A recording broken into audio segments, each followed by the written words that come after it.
पण जी व्यापकता आहे ती विभू शक्तीने दाखवली. म्हणजे जीवामध्ये, प्रत्येक जीवामध्ये 47 शक्तीपैकी विभू शक्ती आहे आणि तो स्वरूपाने स्वभावामध्ये व्याप्त आहे. परंतु ज्ञानाच्या अपेक्षेने अमर्यादित का सांगितलं तर त्यामध्ये सर्व काही 3 लोक 3 काळ, त्याचे गुणपर्याय वगैरे सगळं काही झळकतं. म्हणजे त्यांना त्या ज्ञेयापर्यंत जावं लागत नाही, फक्त येऊन तिथं सगळे समर्पित होतात. पण तरीसुद्धा ते स्वयं स्वतःमध्येच आहे. ज्ञानामध्ये आहे. ज्ञान ज्ञेयामध्ये अडकत नाही, आसक्त नाही. जर आसक्त झालं तर ते ज्ञानच राहत नाही. म्हणून या ठिकाणी सांगितलं की सर्वात मोठं 6 द्रव्यामध्ये प्रदेशाच्या अपेक्षेने अनंत प्रदेशी आकाश द्रव्य सांगितले. लोकाकाश आणि अलोकाकाश. लोकाकाश असंख्यात प्रदेशी आणि विभाग झाले ते द्रव्याची अवगाहना देण्याच्या अपेक्षेने, पण आहे अखंड म्हणून अनंत प्रदेशी. आणि अनंत प्रदेश असू देत, किती पण मोठं असू देत द्रव्य, प्रदेशाच्या अपेक्षेने, कुठल्याही अपेक्षेने, तरीसुद्धा ज्ञानामध्ये असं झळकतं की जणू काही त्याला वेगळं स्थान द्यावं लागत. जसं कैलास पर्वतावर प्रत्येक चक्रवर्ती आपलं नाव कोरण्यासाठी जात असतं. मग ते इतकं सगळे शिलाखंड भरलेले असतात की त्यातल्या एकाचं नाव त्याला पुसावं लागतं. तसं या ठिकाणी कुठल्याही ज्ञेयाला बाजूला सारून नंतर दुसरा ज्ञेय झळकावा असं होत नाही. म्हणजे किती पण ज्ञेय आले तर प्रत्येकाला स्वतंत्र अवगाहना असून देखील स्पष्ट रूपाने त्यामध्ये ती झळकण्याची योग्यता आहे असं सांगितलं. मग अशा रीतीने आपलं ज्ञान देखील असं विशाल असताना त्याला क्षयोक्षम ज्ञानाने संकुचित करायचं नाही आणि परत नियार्थ परिणमन करून तर त्याला भ्रष्ट करायचं नाही ज्ञानाला. म्हणजे ज्ञानाची पवित्रता जशी आहे तशी राखणं आवश्यक आहे. ज्ञान ज्ञानात राहिलं तर त्याची पवित्रता आहे, ज्ञान ज्ञेयात भटकलं तर त्याची अपवित्रता आहे हे सांगतात. आता पाहायचं आहे आपल्याला 57 नंबरची गाथा आहे. याच्यामध्ये प्रभूच्या गुणांचं वर्णन करण्यामध्ये सरस्वती देखील समर्थ नाही. सरस्वतीची सुद्धा असमर्थता आहे हे दाखवून देतात. भुवनथुय थुनई जयी जये सरस्वती संतयं तुहं तहवी न गुणन्तं लहयितहिं कोतरै जडो जनो अन्नो.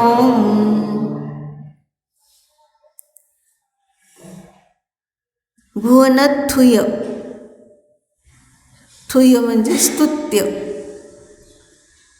हे भगवान जगामध्ये भुवनथुय म्हणजे ह्या 3 भुवनाच्या स्तुतीचे पात्र, स्तुती करण्यायोग्य. जयी म्हणजे जर, थुनई म्हणजे स्तुती करते. कोण? जयी. जगामध्ये स्तुती करणारी कोण? उत्कृष्ट सांगितलं सरस्वती. सरस्वती म्हणजे सरस्वती. तो म्हणजे आपली स्तुती करते. संतयम, संतत म्हणजे निरंतर. निरंतर हे भगवान आपली स्तुती जर ही सरस्वती करते तहवी तरी सुद्धा न गुणंतम लहितहिम, गुणाच्या अंताला तरी सुद्धा ती प्राप्त होत नाही. म्हणजेच आता गुण संपलेत आणि मी स्तुती करणारी पूर्ण करून टाकली असं कधीच होऊ शकत नाही. कारण गुण अनंत आहे आणि अनंत गुणांचे एक एक अविभाव प्रतिच्छेदसुद्धा एवढे महत्त्वपूर्ण आहेत की त्याचं आम्ही वर्णन करू शकत. तर अनंत गुणांचं तर करणं शक्यच नाही. म्हणून को तर जडो जनो अन्न, को तरही, कोण याच्यामध्ये उतरेल स्तुती करण्यामध्ये किंवा परिपूर्ण करेल की असा जड मूर्ख जन.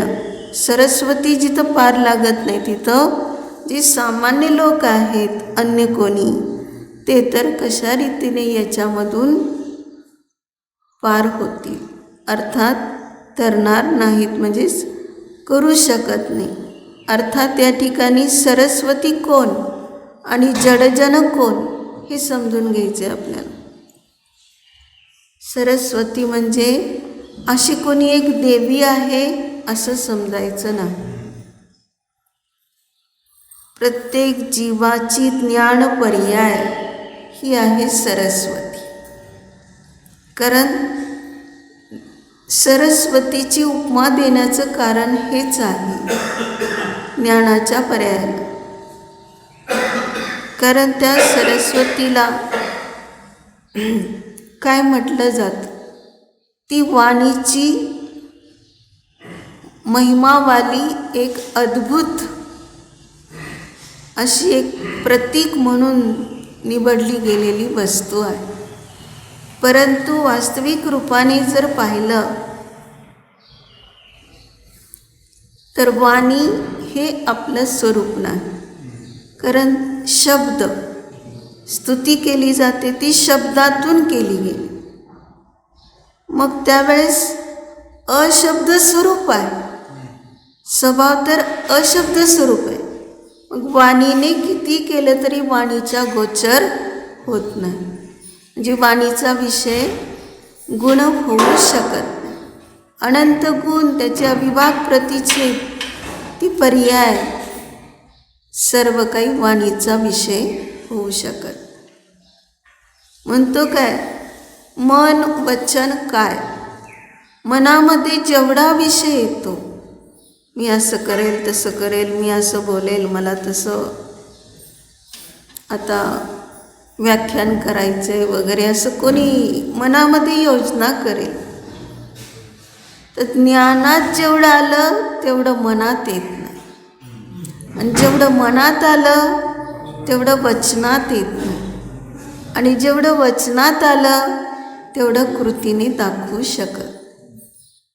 म्हणजेच याच्यातून लक्षात घ्यायचं आहे की ज्ञानात केवढं मोठं सामर्थ्य आहे की जे मन वचन कायाने व्यक्त करू शकत नाही. पण जर कायाने व्यक्त करायचं असेल तर अर्यंत भगवान काय सांगितलं, अवाग विसर्गम वपुषः निरूपयंत. अवाग विसर्ग म्हणजे वाणी नाही, ज्यामध्ये जे काही बोलत नाही त्याने रहित फक्त शरीराने मुख प्रदर्शन कशाचं करत आहेत, मोक्ष मार्गाचं. म्हणजे संपूर्ण जरी नाही बोलले, जसं 66 दिवस महावीर भगवंतांची दिव्यध्वनी खिरली नाही तर काही लोकांना वेळ लागले का तिथं जाऊन बसायला.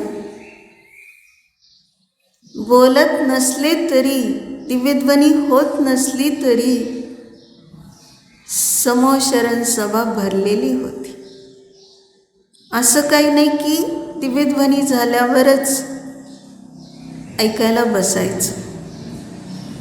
मग तिथं बसून काय फायदा काय होतो. न बोलता किती मोठं कार्य होतं हे आपल्यासुद्धा अनुभवात आहे. एका मुनींच्याकडे एक परदेशी आलेले, काही यात्रा करत करत या ठिकाणी येऊन पोचले आणि मुनींना त्यांची भाषा येत नाही आणि त्यांना मुनींची भाषा येत. कोण काय विचारणार आणि कोण काय उत्तर देणार, प्रश्नच नव्हता. फक्त येऊन बसायचं, ते कसे आहेत पाहायचं, एवढंच. आता त्यांनी काय काम केलं असेल? त्यांनी फक्त पाहण्याचं काम केलं, पण किती मोठं कार्य झालं. जे वाणीने होणार असतं त्याच्यापेक्षाही जास्त मोठं कार्य झालं. बाकीचे सगळे, एक महिला होती त्याच्यात, ती मात्र एकटक बघत होती आणि बाकीचे सगळे म्हणत होते की चला आता इथं बसून काय उपयोग आहे. ते काही बोलत नाहीत, आपल्याला काही सांगत नाहीत, काही थांबून उपयोग नाही. ती म्हटली मी खूप काही शिकते ह्यांच्याकडून. सगळ्यांना आश्चर्य वाटलं, हे काही बोलत नाही, शिकवत नाही, कसं शिकते ही? तर खूप काही शिकते. म्हणजे काय, आपण इतकं वाचाळ होऊन किती बोलत असतो, आता मौन राहून कसं शांत राहायचं ते समजलं. त्यांची ती मुद्रा, मौन शांत स्वरूप पाहून म्हटलं कसं ध्यान करायचं असतं हे कळलं. त्याच्यानंतर अंगावर काही वस्त्र नाहीत, आपण किती सेट आणतो तरीसुद्धा तृप्ती नाही. आता मी असं ठरवलं आहे, ती काय म्हटली, मी असं ठरवलं आहे की जेवढा आवश्यक आपल्याला पाहिजे 2-4 ड्रेस बस, बाकी सगळे मी आता वाटून टाकणार आहे. हे मी शिकले त्यांच्याकडून, निष्परिग्रह कसं राहायचं. त्यानंतर अजून काही शिकली ती, काय अंगाला शोभिवंत करणारे दागिने नाही. आपल्याला असं वाटतं गळ्यात, कानात, हातात काय काय सगळीकडे असावं वाटतं. ते आता मी यांच्याकडून शिकले की दागिन्याने रहीसुद्धा किती सुंदरता आहे, कशी सुंदरता आहे हे मला कळलं. आणि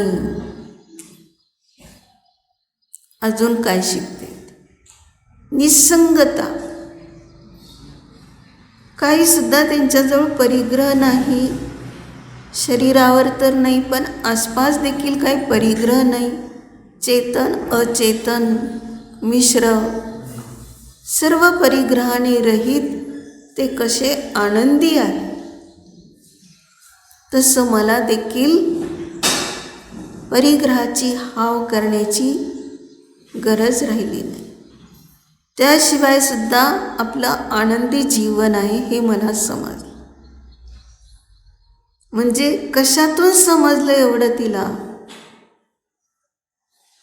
न बोलता देखील. मग तसं या ठिकाणी सांगितलं, सरस्वती किती सतत स्तुती करते भगवंतांची. सरस्वती म्हणजे आपली ज्ञानाची पर्याय. मग ती सतत स्तुती करत असताना देखील किंचित मात्रही न थांबता, म्हणजे आमची कोणती वाणी, द्रव्यवाणी सुद्धा असेल स्तुती करताना, आणि भावस्तुती अनुभूतीची पर्याय. म्हणजे या ठिकाणी तरीसुद्धा सांगितलं ती सरस्वती म्हणजे विकल्पात जेवढी आपण वचनाने प्रवृत्ती करतो, तर ती किती निरंतर जरी केली तरी गुणांना पार होत नाही. म्हणजेच अनंत गुण ह्यांचं स्तवन होऊ शकत, म्हणजे जाणू शकत नाही अनंत गुणाला, म्हणून तर सहस्रनाम एवढ्यानेच थांबले. सहस्रनाम 1008 नावं भगवंतांची सांगितली. आता त्याच्या पुढं काय, अनंत गुण आहे. मग अनंत का नाही, अनंताचं पण कोणी लिहू शकतंय का? अनंत गुण. आता सहस्रनामचं अनंत गुणसहस्र म्हणून जर केलं, हजारो वेळा त्या गुणांचं जरी पारायण केलं तरी सुद्धा पोहोचू शकत. म्हणून या ठिकाणी सांगितलं काय की सरस्वती उत्कृष्ट ज्ञानाची पर्याय क्षयोक्षम आणि जड जन म्हणजे सामान्य लोक. सामान्य लोक याचा अर्थ काय घ्यायचा की ज्यांची बुद्धी जडात लागली म्हणून त्याला म्हणायचं जड. मग ते तर काय स्तुती करू शकणार आहे, असमर्थ आहे. म्हणजे ज्यांचा उपयोग परद्रव्यात गेलेला आहे असे जड. सामान्य लोक म्हणजे सतत परपरिणतीमध्येच त्यांचं चित्त अडकलेलं आहे. मग त्यांना कुठल्याही गुणांचं स्वरूप समजणं अत्यंत कठीण आहे. मग स्तुती तर दूरच राहा. म्हणजे ज्ञानाचं स्वरूप समजलं नाही म्हणून अज्ञानाने प्रवृत्त होतो. आनंदाचं स्वरूप समजलं नाही म्हणून दुःखामध्ये प्रविष्ट होतो. दुःखमय जीवन जगतो. जेवढं परपरिणती करतो तेवढं दुःखच आहे. म्हणजे त्याला आपला आनंद गुण समजला नाही. तर त्या आनंद गुणांची स्तुती म्हणजे भावस्तुती कशी होईल? द्रव्यस्तुती पण नाही आणि भावस्तुती पण, म्हणजे अनुभूती होऊ शकणार. सगळी योग्यता आहे पण सामर्थ्य का दाखवत नाही, प्रगट का करत नाही? त्याचं कारण हीच जडबुद्धी आहे, सांगितलं अज्ञानी आहे. मग तसं आपल्यामध्ये वीर्यगुण आहे पण सतत दीनता, याचकता, दुर्बलता प्रगट करतो. म्हणजे त्याने आपला वीर्यगुण, अनंत वीर्य जाणलं नाही आणि म्हणून बाहेर ही सगळी याचकता किंवा सतत काही ना काही दुखतंय, काही ना काही पाहिजे हेच विचार आहेत. म्हणजे आपलं वीर्य त्याला समजलं नाही की माझ्यामध्ये केवढी शक्ती आहे, मी काय करू शकतो. जसं म्हणतो केवल ज्ञानीच्या शरीराच्या अपेक्षेने पाहिलं तर पण तो खूप शक्ती आहे सगळ्यापेक्षा. म्हणजे नारायण, बलभद्र, तीर्थंकर वगैरे ह्यांच्या गृहस्थ अवस्थेतल्या शरीराच्या शक्तीपेक्षा केवल ज्ञानाची, देवेंद्र वगैरे ह्यांच्यापेक्षा सुद्धा केवल ज्ञानीची शक्ती जास्त सांगितलेली आहे. मग केवल ज्ञानीची शक्ती कुठून आली ही?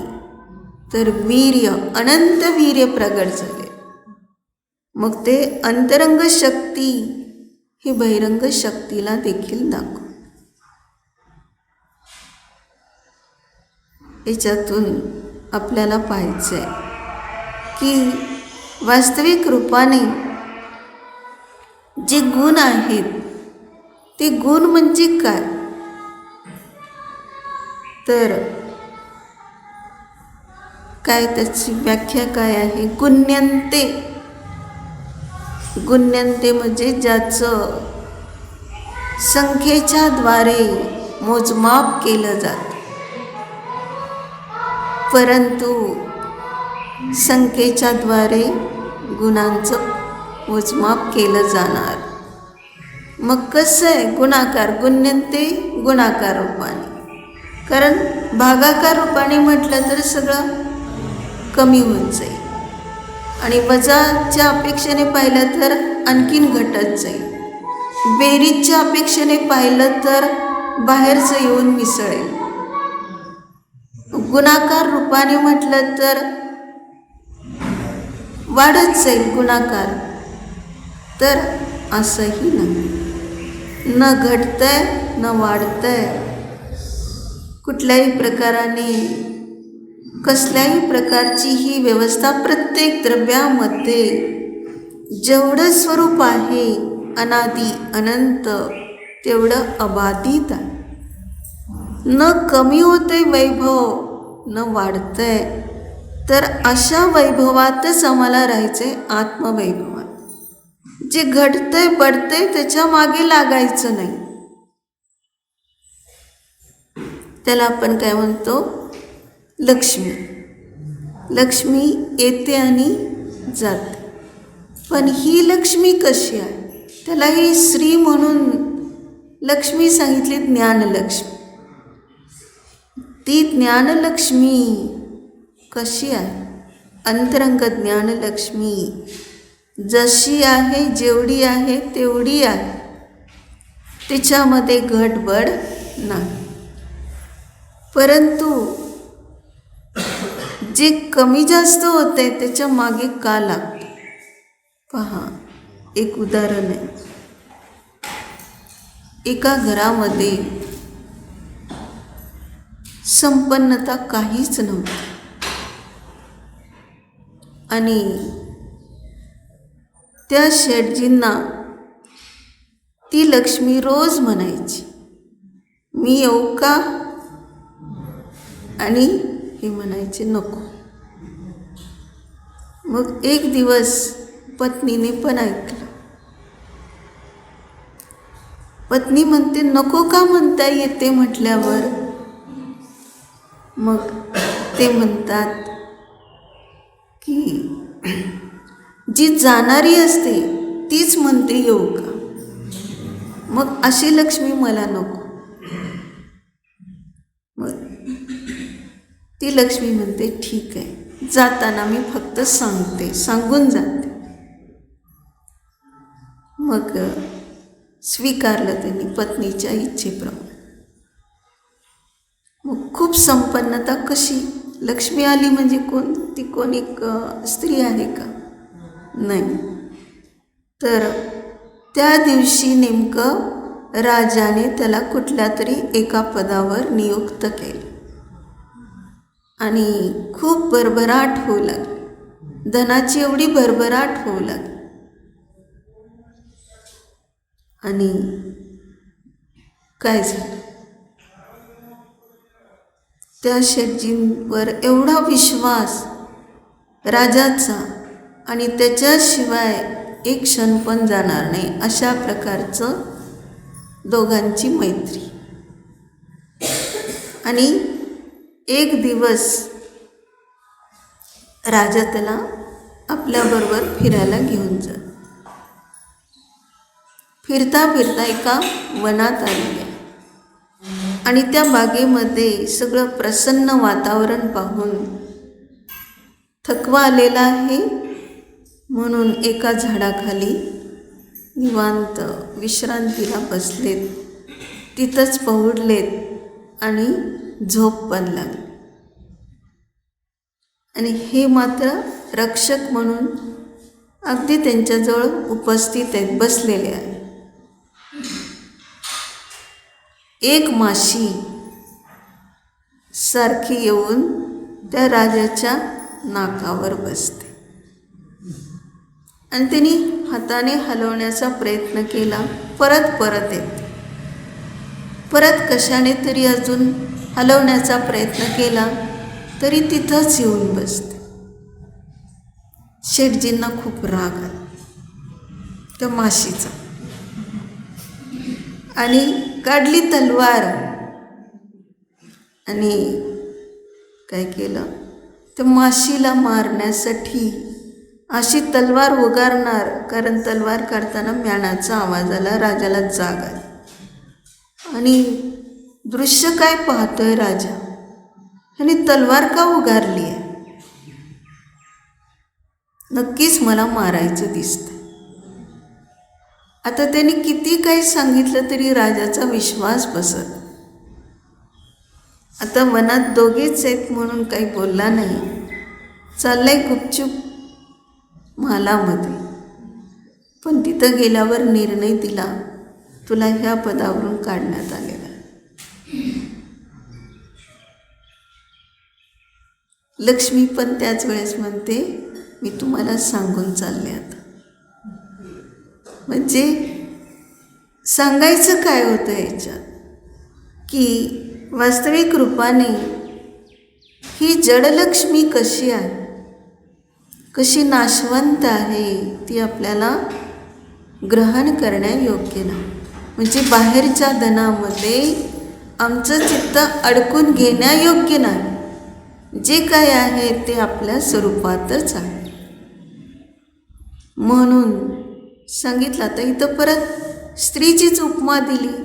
आता पहा की या ठिकाणी सुद्धा स्त्री दाखवली जाते, सरस्वती. आणि बाहेर पण लोकांचं आकर्षण सगळ्या ठिकाणी जाहिरात करताना स्त्रीच दाखवली. स्त्रीचा आवाज, स्त्रीचं रूप काय असेल.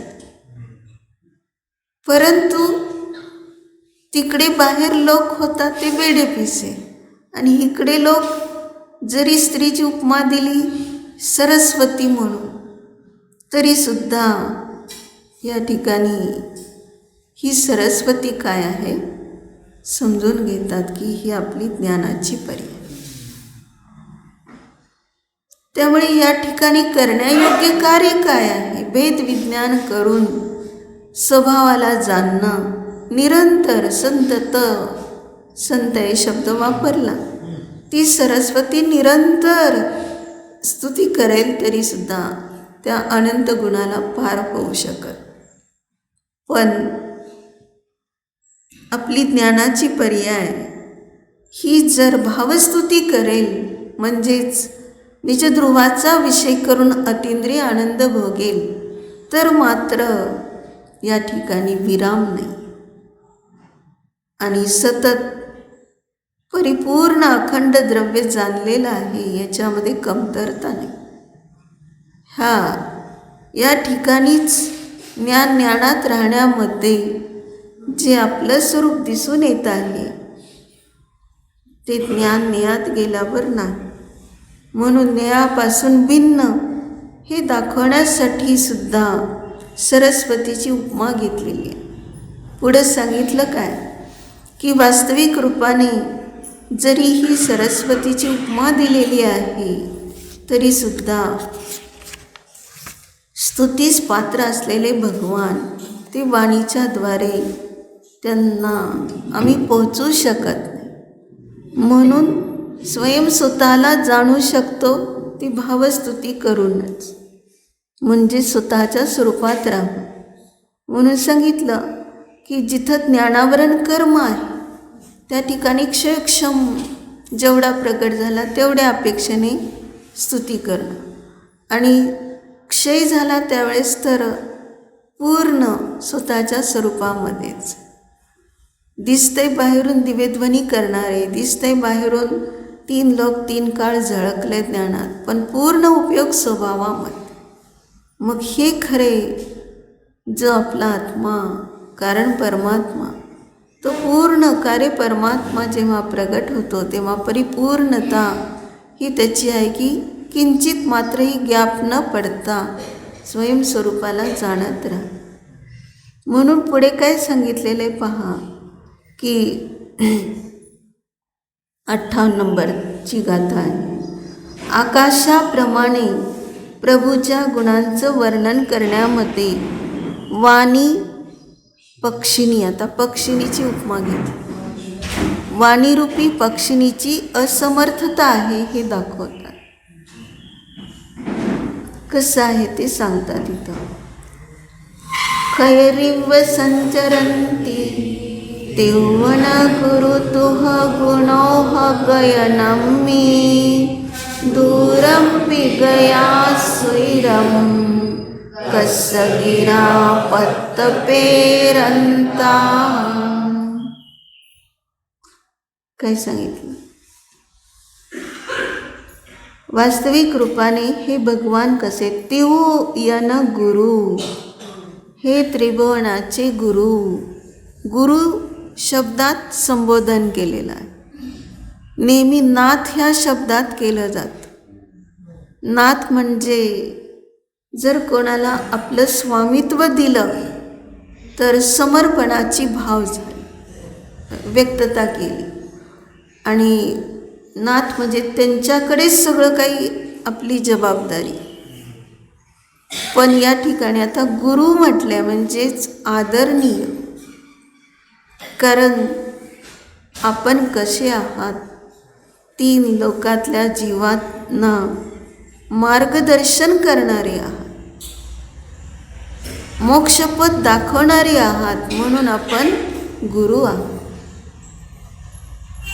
मग कशी गुरु आहे ते सांगितलं की वास्तविक रूपाने तुह गुणोह गयनम्मी.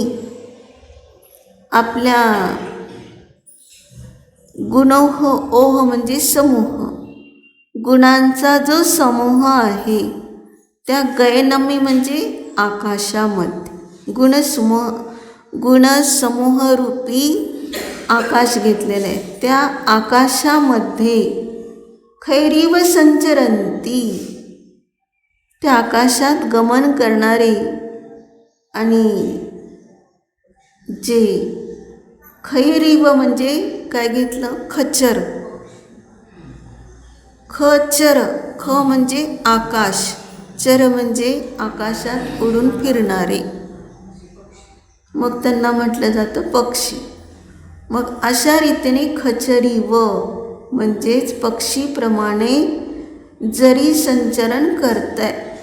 काय सांगितलं? आकाशामध्ये गमन करणारी जी पक्षिणी आहे आणि त्याच्याप्रमाणे आपल्या गुणसमूहरूपी आकाशामध्ये गमन करणाऱ्यांनी दूरपर्यंत पोचणारी पक्षिणी जशी असते. दूरंपी गया सुईरम. काय सांगितलं? दूरपर्यंत उडून काय करते? ताबडतोब लागलीच पुन्हा पुन्हा इकडे तिकडे काय करते? गिरट्या घालते. मग अशा रीतीने तरीसुद्धा कस गिरा पत्त पेरंता. मग एवढं ती संपूर्ण समूहरूपी आकाशामध्ये गमन करणारी, दूरपर्यंत पोचणारी वाणीरूपी पक्षिणी. पक्षिणी कोणती घेतली? वाणीला पक्षिणीची उपमा दे. अशी वाणीरूपी पक्षिणी आहे की कस गिरा पत्त पेरंता. मग त्याच्या अंताला गिरा म्हणजे ती वाणी कोणाला? पत्त पेरंता म्हणजे प्राप्त होऊ शकते. तिच्या गुणाच्या अंताला प्राप्त होऊ शकते का? तर कोणाची वाणी गुणाच्या अंताला पार करू शकत नाही, जाणू शकत.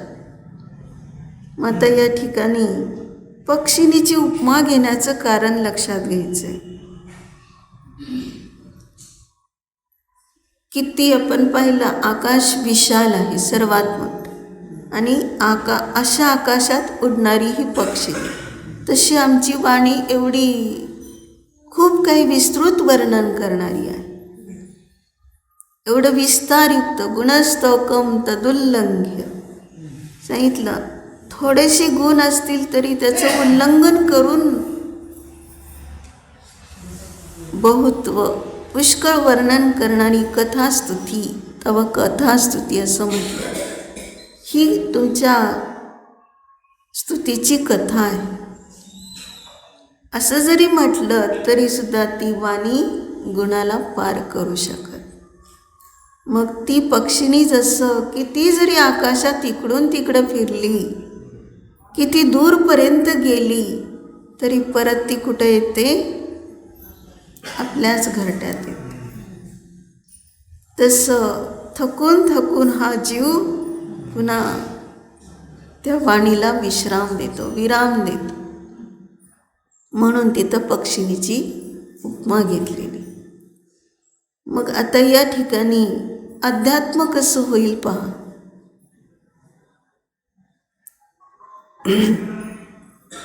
काय सांगितलं की ती घार असते आणि घार कुठंतरी आपलं भक्ष्य शोधायला जाते आणि त्याच वेळेस एक शिकारी येतो आणि त्याचा बाण लागतो तिला. बाण लागल्यानंतर तिला फक्त आपली पिल्लंच दिसतात, दुसरं काही दिसत नाही. तशाही घायाळ अवस्थेमध्ये ती पिल्लाकडे येते. त्याच्यात ती कविता पण अशी करुणायुक्त बनवलेली आहे. मनाल बुलली जगा विसरली प्रियाले करा म्हणून अजी अंतीचा कवळ एक मी आणिला. काय सांगितलं यामध्ये?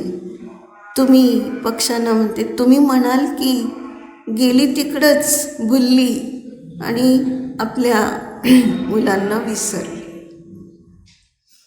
म्हणून मी आता शेवटचा घास तुम्हाला देण्यासाठी आले. मग या ठिकाणी आपण काय घटवू शकतो? तिचं लक्ष जसं घार उडते आकाशी, तिचे लक्ष पिल्लापाशी. मग आपलं लक्ष कुठं असलं पाहिजे? म्हणजे सदैव एकच लक्ष आहे, फक्त आपल्याला दिसलं पाहिजे निजध्रुव कारण परमात्मा. किती जरी आम्ही इकडे तिकडे विचाराने संचार केला, किती जरी भगवंतांची पूजा स्तुती केली, तरी पण लक्ष पूर्ण आपल्या स्वरूपाकडे. असं जर आपलं लक्ष राहिलं तर आपल्याला किंचित मात्रही कसल्याही प्रकारची आकुलता नाही. कारण निराकुल जे निजध्रुव शरण आहे तेच पाहणं अत्यंत आवश्यक आहे. कारण जे शरण आहे, जो आश्रयदाता आहे, त्याची जर आम्ही उपेक्षा केली तर संकटात पडतो.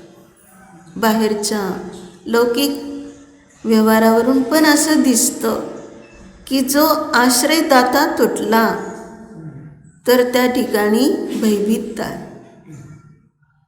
काय होईल काय नाही असं पाहतो आपण. जसं अंजना एकच दिवस पवनकुमार आले, एकच दिवस म्हणजे एकच रात्र, आणि आता परत ते युद्धावर चाललेत. त्यावेळेस तिला असं वाटतं मी एकाकी एकटी या ठिकाणी इतके 22 वर्ष तरी एकाकीच घालवले, पण आता मात्र का तिला वाटतं सहारा कोणीतरी आहे म्हणून, आणि तो सहारा तुटत आहे. कारण जेवढं तो परामध्ये शोधायला जातो तेवढा आकुलीत जास्त.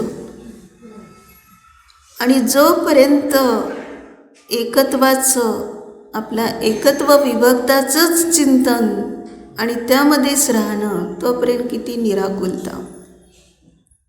म्हणून ही निराकुलता कधीसुद्धा आम्हाला परद्रव्यात एकत्व बुद्धी करून घालवायची ना.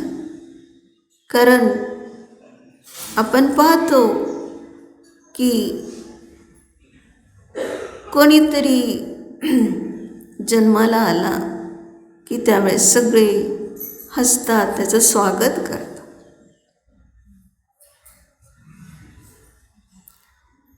म्हणून काय आहे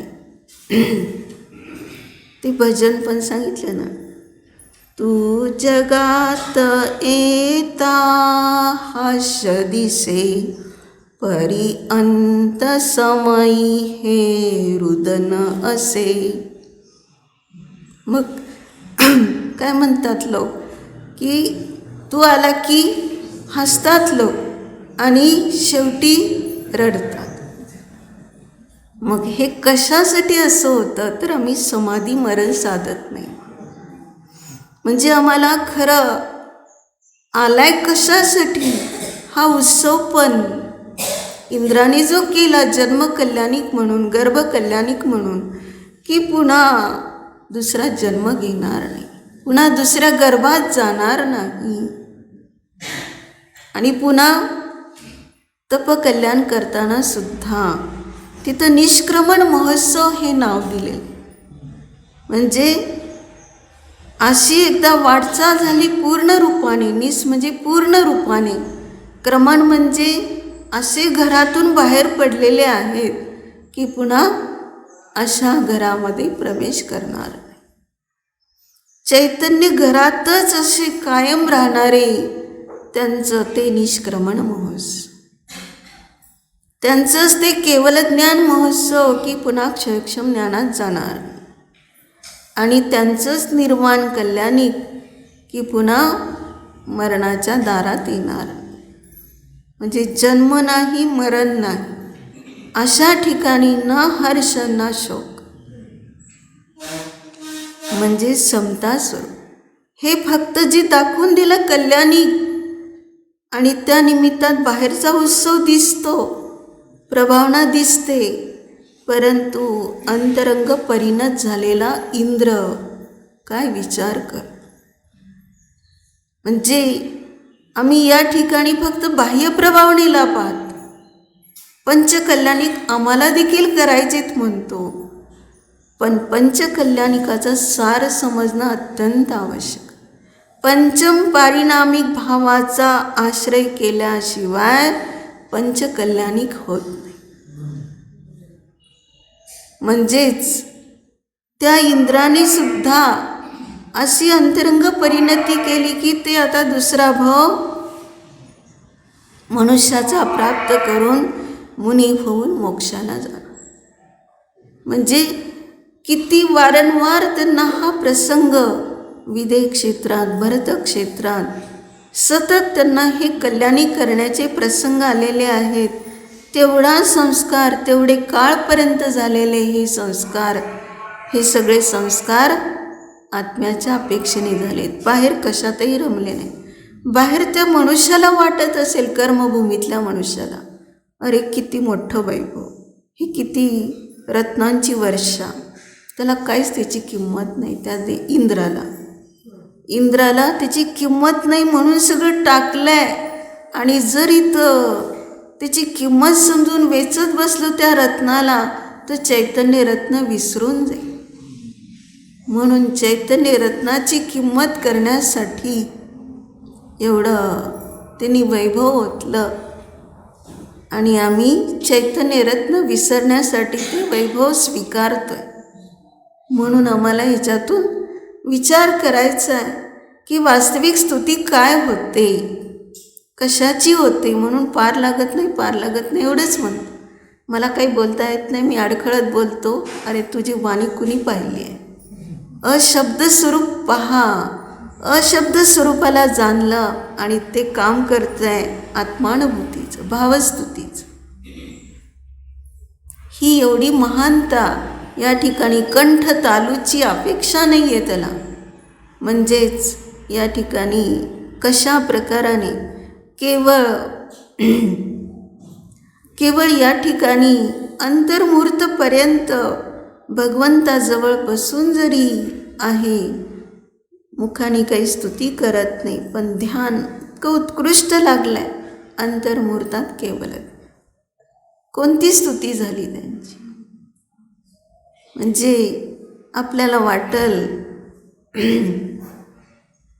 ते समोशरणाच्या बाहेर एक मुनी बसलेले ध्यानस्थ, एवढी उत्कृष्ट ध्यानाची धारा चालली आहे. आणि येणारे श्रावक म्हणतात, अहो इथं काय बसलाय बाहेर, चला आता ऐकायला. किंवा दुसरे कोणी मुनी म्हणत असते. पण चल विचल न होता एवढं उत्कृष्ट ध्यान त्यांचं स्वभावात लागले. स्वतःच अंतर्मुहूर्तात केवल ज्ञानाला प्राप्त झालेत. त्यांना काय पर्यायात कुठलं अडकायचं होतं, कुठं काय पाहायचं होतं, कुठं ऐकायचं होतं. 5 इंद्रियाच्या अतींद्रिय आनंदाला सतत भोगत आहे. मग अशी व्यवस्था प्रत्येक द्रव्यामध्ये, प्रत्येक जीवद्रव्यामध्ये आहे. पण आम्ही त्याचा उपयोग करत. आम्हाला सतत आनंदाचा उपयोग कुठं करायचा असतो? आनंद गुण आहे, पण आनंद गुणाची विराधना करतो की आराधना करतो हे पाहून घ्यायचं. थोडंसं जरी घरी गेल्यावर पाहुणे आलेत, लगेच हास्य करून स्वागत करतो. आवडते पाहुणे, राहावा, बसा, खावा, पिया, सगळं त्यांचं स्वागत असं चाललंय. खरं त्यांचं स्वागत कोणतं आहे? जर प्रिय नातेवाईक आहेत, प्रिय मित्र आहे, तर खरं स्वागत कोणतं असेल? त्यांच्या आत्मकल्याणाचं संबोधन कर, आत्मकल्याणाची चर्चा करणं, आत्मकल्याणासाठी ह्या आयतनस्थानात आणणं. आम्ही फक्त बाहेरच इतकं अडकलो आहे की कधी हर्ष कधी शोक ह्याच्यामध्ये अडकतो आणि म्हणून आनंद गुणाची विराधना होते. जेव्हा आम्ही अतींद्रिय आनंद बघतो तो आनंद गुणाची आराधना आहे. आणि ज्ञानगुण सुद्धा केव्हा उपयोगी पडतोय? ज्यावेळेस आम्ही भेद विज्ञान करतो तेव्हा. भेद विज्ञानाशिवाय अनंत काळ आमचे मिथ्या ज्ञानात गेले, त्या ज्ञानाचा काहीही उपयोग नाही. संकटाला निर्माण करून अशा आपत्तीमध्ये अडकलो. म्हणून आम्हाला प्रत्येक समय कसा स्वभावामध्ये उपयोग लावणं आवश्यक आहे हे समजणं गरजेचं आहे. कारण का, जोपर्यंत आम्हाला एक एक पद, एक एक वाक्य, एक एक गाथा आपल्यामध्ये मर्माला पोहोचत नाही, तोपर्यंत आम्ही खरा स्वाध्याय केला. आम्ही स्वाध्यायाचा नियम घेतला आहे, 5 मिनटं तरी वाचणार, 5 मिनटं पुस्तक शोधेपर्यंत, परत 5 मिनटं कुठं वाचलं होतं, कोणतं पान आहे काल वाचलेलं त्याच्यापुढंच ते शोधेपर्यंत, आणि परत दुसरंच पुस्तक हातात आलं. म्हणजे कुठल्या एका विषयावर तो थांबत नाही. हे कशाचं प्रतीक आहे? चंचलतेच. म्हणून आम्हाला सतत कसं स्वाध्याय करणं आवश्यक, एवढं आपल्या स्वरूपामध्ये असं स्थित राहायचं, निराकुल, कसलाही विचार नाही. 5 मिनटंच करायचं आहे ना. न दुकानचा विचार कर, न गिरायकाचा विचार कर, न खाण्याचा विचार कर, न कसल्या वस्तूला आणण्याचा विचार कर. म्हणजे हे सगळं आम्ही ह्या विचारात राहून स्वाध्याय करतोय. काय प्रवेश झाला त्याचा, जिनवानीचा. म्हणून गुणाला पार होत नाही असं सांगितलं. असमर्थ आहे. किती दूरपर्यंत ही पक्षिणीची उपमा घेतली. मग किती आम्ही दूरपर्यंत, म्हणजे खूप काळपर्यंत स्तुती केली, खूप अगदी एवढी तपश्चर्या केली, एवढं सगळं काही आम्ही गुणगान करत राहिलो किती काळपर्यंत, पण शांतीला प्राप्त झालो. म्हणून समर्थ नाही असं म्हणजे वास्तविक रूपाने जेव्हा आत्मानुभूती घेईल तेव्हाच तो खरं त्या अर्थी समर्थ होईल, सार्थक होईल त्याचं जीवन. आणि हेच आम्हाला निराकुल जीवन पाहणं आवश्यक आहे.